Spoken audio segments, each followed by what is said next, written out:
Magandang hapon mga bata! Siguro nagtataka kayo sa mga sinasabi ko kanina. Yung kasi ang mga madalas ko naririnig sa aking mga guro. Bukod sa mga linyang yun, ano pa ba ang dapat nating asahan? Gusto niyo na bang malaman?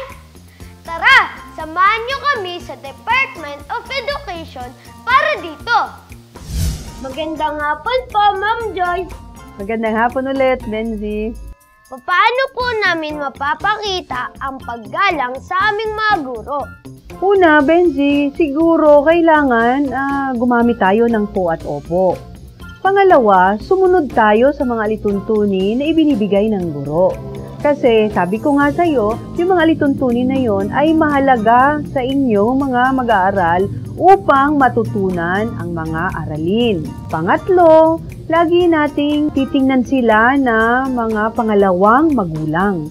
Kasi kung ang tingin natin sa kanila ay mga pangalawang magulang, yung respeto na ibinibigay natin sa ating mga magulang, ay yun din ang respeto at paggalang na ibibigay natin sa ating mga guro. Ano po ang dapat namin asahan sa kanila?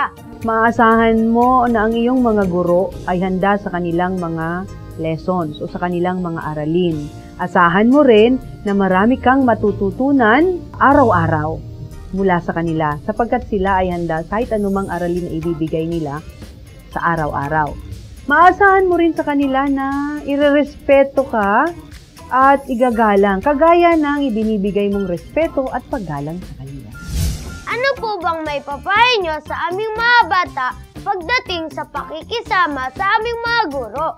Benji, ituring ninyong pangalawang magulang ang inyong mga guro.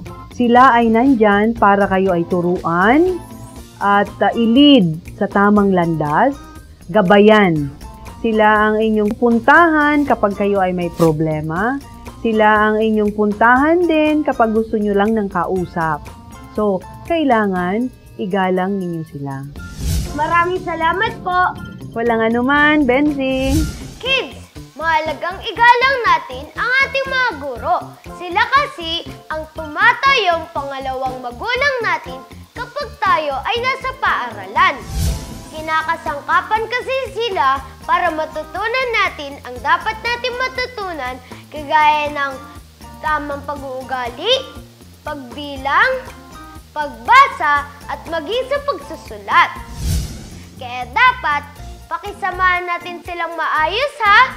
Kung may mga guro tayong dapat pakisamahan, may mga kaklase din naman tayong dapat mapakisamahan.